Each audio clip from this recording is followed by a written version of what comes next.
Hello everyone, welcome back to my channel. তো আজকের ব্লগটা আমি এখন থেকে স্টার্ট করছি। দেখতে পাচ্ছ আমি আছি টোটোতে, আর আমার সঙ্গে আমার মা রয়েছে। মা কালকে এসেছে আমাকে ডক্টর দেখানোর জন্য। এটা আমার 8 মাসের ডক্টর চেক আপ। রিপোর্টগুলো সব তুলে নিয়েছি, তুলে নিয়ে এবার যাচ্ছি হলো ডক্টরকে দেখাতে সেই রিপোর্টগুলো। তো চলো। তো শিলাতে গিয়ে নাম লেখালাম, নাম লেখানো হয়েছে 12তে নাম। এখন মাকে নিয়ে যাচ্ছি মার ব্লাড টেস্ট করাতে। চলো।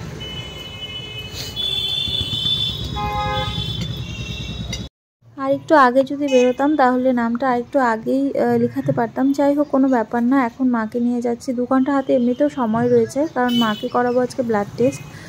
তো ব্লাড টেস্ট করাতে মা দুবার করতে হবে আর কি। এই তো চলে এসেছি উষাতে। তো চলো ভেতরে। আর উষাতে তো ব্লাড টেস্টটা আমি আমারগুলোও করাই, মারটাও এখানেই করানো হয়। আর এখানে মার সুগার টেস্ট হবে, তো 1-2 ঘন্টা আগে, মানে খাওয়ার আগে, তারপর খাওয়ার 2 ঘন্টা পরে। তার ফাঁকে আমার ডক্টর দেখানো হয়ে যাবে। আর মার এই সিঁড়ি ভেঙে উঠতে খুব অসুবিধা হয়, তাই মা আস্তে আস্তে উঠছে। আমি অলরেডি ওপরে চলে এসেছি। তো চলো এবার ভেতরে।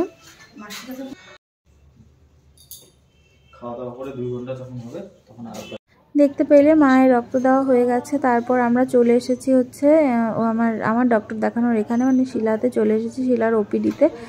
তো বসে আছি এখন। ডক্টর এখন চলছে 11 নম্বর সিরিয়াল, আর এখন বাজে প্রায় 12টা। তো আমাদের ডক্টর দেখানো কমপ্লিট হয়ে গেছে। তারপর এখন চলে যাচ্ছি মারও ওইদিকে, মানে ব্লাড দেওয়ার টাইমে আর আধ ঘন্টা মতো আছে, ওখানে গিয়ে বসবো।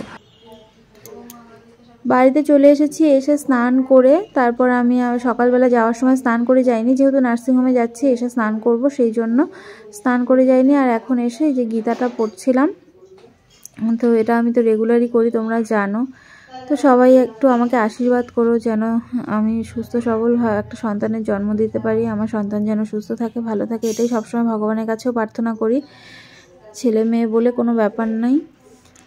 যাই হোক, তো চলো আমি ঠাকুরের কাজটা করি। আর ওইদিকে মা খাওয়া দাওয়া করে মাও বেরিয়ে পড়বে। মা থাকবে না আজকে, কারণ আবার তো কয়েকদিন পরে মাকে আসতে হবে। আমি আবার যাব 9 মাসের স্বাদটা খেতে। তো সেই জন্য আর কি মার বাড়িতে অনেক কাজ রয়েছে, সেই জন্য মাও চলে যাবে একটু বাদে।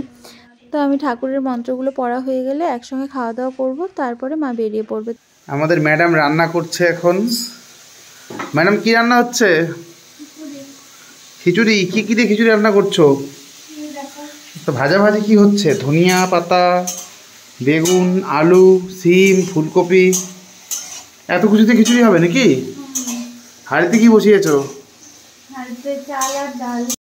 তো রাতে রান্না করছিলাম খিচুড়ি, কারণ মা তো দুপুরবেলা চলে গেছে। আর দুপুরবেলা খাবার দাবার যা ছিল মোটামুটি মানে খাওয়া হয়ে গেছিলো। তো এখন আমি ভাবলাম যে কি করব, এখন একটু ঠান্ডা ঠান্ডাও পড়েছে, আর সব সবজি দিয়ে ধনেপাতা দিয়ে পাতলা পাতলা করে, মানে মসুর ডালের খিচুড়ি বেশ ভালোই লাগে। আর তোমাদের দাদাভাইও খুব ভালোবাসে, তো সেই জন্য আমি খিচুড়ি বসিয়ে দিয়েছিলাম। আর তোমাদের দাদাভাই এখানে এসে আমার সঙ্গে আর কি এই সব কথা বলছিল, খ্যাপাচ্ছিল আর ভিডিও করছিল। ও তো সহজে ভিডিও করে দেয় না আমাকে, তো আজকে দিচ্ছিল আর কি। যাই হোক, তো এই হবে আমাদের রাতের ডিনার আজকে, খিচুড়ি আর পাঁপড় ভাজা।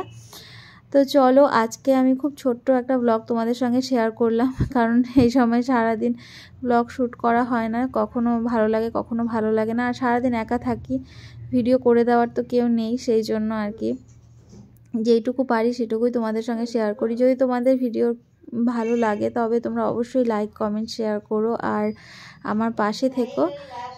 তো তোমাদের দাদাভাইয়ের সঙ্গে এখন গল্প করি, তারপর আমরা এখন বাজে 9:30, 10টার মধ্যে খাওয়া দাওয়া করে শুয়ে পড়বো। তো চলো, আজকের ব্লগটা আমি এখানেই শেষ করছি। তোমাদের সঙ্গে আবার নতুন ব্লগে দেখা হবে। সবাই ভালো থেকো, সুস্থ থেকো। টাটা সবাইকে।